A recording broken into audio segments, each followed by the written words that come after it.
তারাবাড়িয়া উচ্চ বিদ্যালয়ে এসএসসি প্রথম ব্যাচের কৃতকার্য শিক্ষার্থীদের সংবর্ধনা প্রদান অনুষ্ঠিত।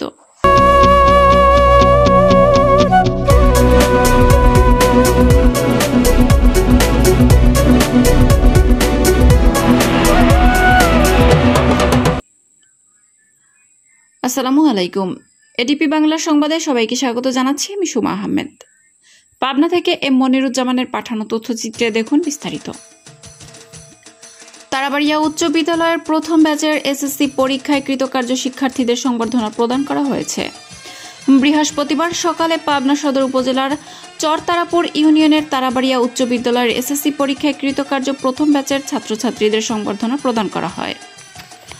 সংবর্ধনা প্রদান অনুষ্ঠানে প্রধান অতিথির বক্তব্য রাখেন সুজানগর পৌর বিএনপির সাধারণ সম্পাদক জসিমউদ্দিন বিশ্বাস। ইসলাম খানের সভাপতিত্বে ও ইমদাদুল হক মিলনের সঞ্চালনায় বিশেষ অতিথির বক্তব্য রাখেন তারাবাড়িয়া সরকারি প্রাথমিক বিদ্যালয়ের প্রধান শিক্ষক মাহমুদা আক্তার মিতা। এ সময় আরও উপস্থিত ছিলেন মাওলানা আব্দুল সোবাহান, সাংবাদিক মনিরুজ্জামান মন্টু, দাউদ ইব্রাহিম সাধন, সহকারী শিক্ষক বিলকিস খাতুন, রাকিয়া খাতুন, ইয়াসমিন আক্তার, আনন্দ কুমার, জহিরুদ্দিন প্রমুখ।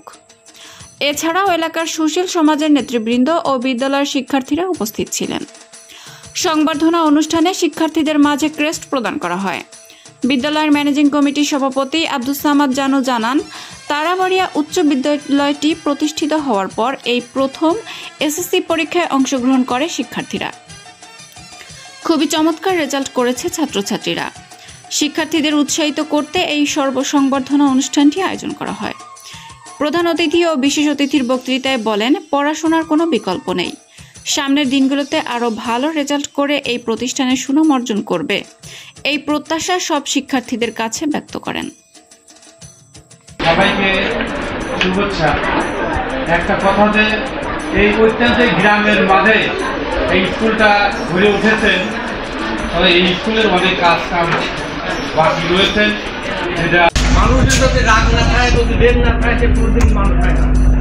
খালি বুড়া ছাগল মতন স্কুল আইলে পাইতে আর বাপ মার কাছে বলি যে আমি এলে আল্লাহ এবং আল্লাহ রাসূলের কাছে অনেক বেশি।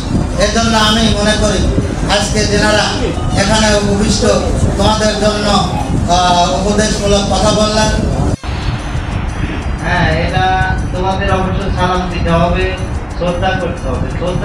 শ্রদ্ধা করলে কিন্তু স্নেহ পাওয়া যাবে, শ্রদ্ধা না করলে স্নেহ পাওয়া যাবে না।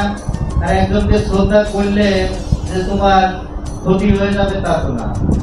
মনে রাখতে হবে যে আমি একটা দিলাম, ভবিষ্যতে কিছু পাবো।